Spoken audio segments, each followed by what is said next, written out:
которые... Знаете, у меня, вот, Шамес, тут вы меня, хочу, чтобы меня правильно поняли. Я к Российской империи отношусь без малейшего пиетета. Я считаю ее тюрьмой народов. И не считаю, что Российская империя была чем-то таким, что надо память о чем надо пестовать и лелеять. Российская империя прошлась, она руководилась в основном немцами, иностранцами. Русский народ в ней был на положении раба, закрепощен. Народы Кавказа, народы Поволжья были умыты кровью, как и народы Средней Азии. Это была и империя, сущность которой определил четко, по-моему, Маркс, что это был слабейший хищник, которому было позволено стоять на коленях перед более сильными хищниками Запада и терзать мясо более слабых народов. Российская империя, она держалась только на насилии, по большому счету. Только сила, армия и жандармы, вот была ее сила. Кто-то был не согласен, поднимал голос сразу в кандалы, в Сибирь.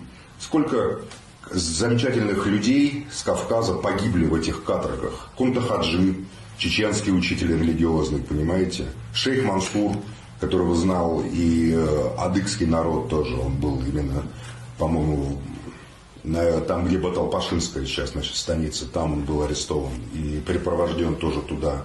И многие другие.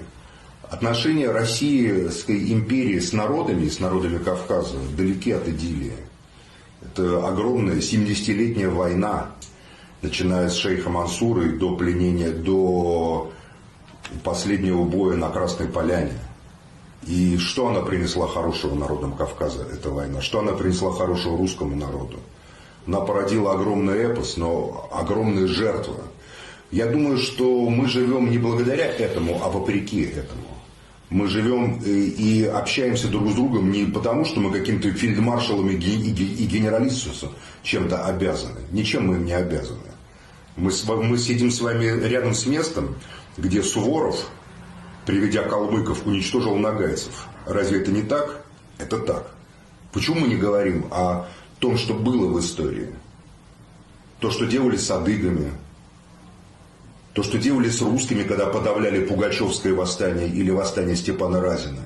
Я не люблю эту империю.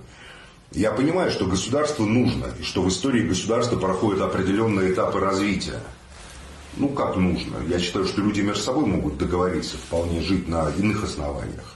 Ну, в общем, народы Кавказа, Северного Кавказа внесли вклад, я считаю, в развитие нашей страны своим сопротивлением и своим мужеством.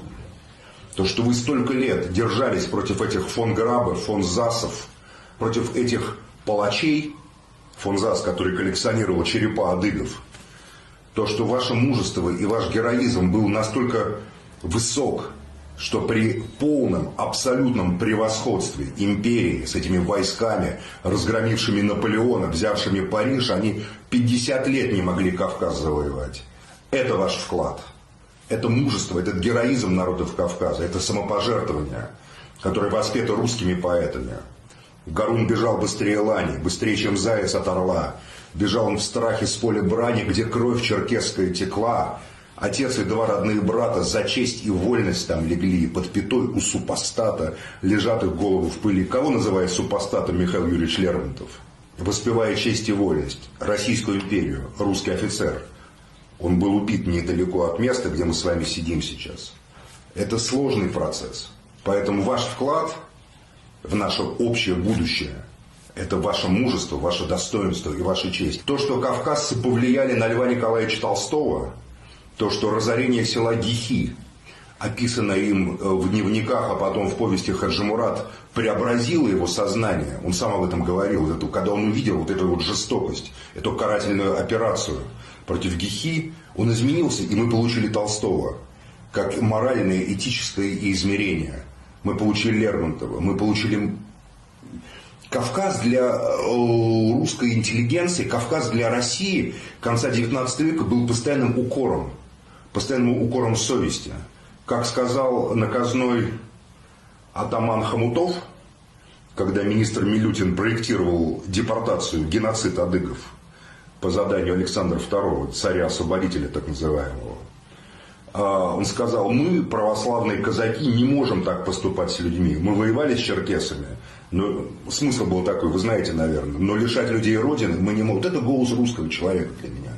Хотя Хомутов сам был не казак, естественно, он был наказной атаман, то есть он был прислан туда на Дон, да, но все равно, вот, понимаете, это голос нормального человека, поэтому вы своим мужеством сделали для сопротивления несправедливости, сделали для формирования России, общего нашего дома, который, может, еще мы только должны построить, больше, чем все фельдмаршалы на земле вместе взятые, поверьте.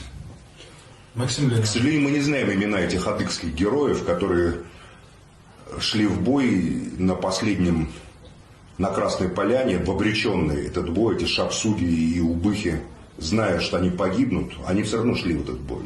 Это великое мужество. Для меня, как для русского человека, это ослепительный подвиг.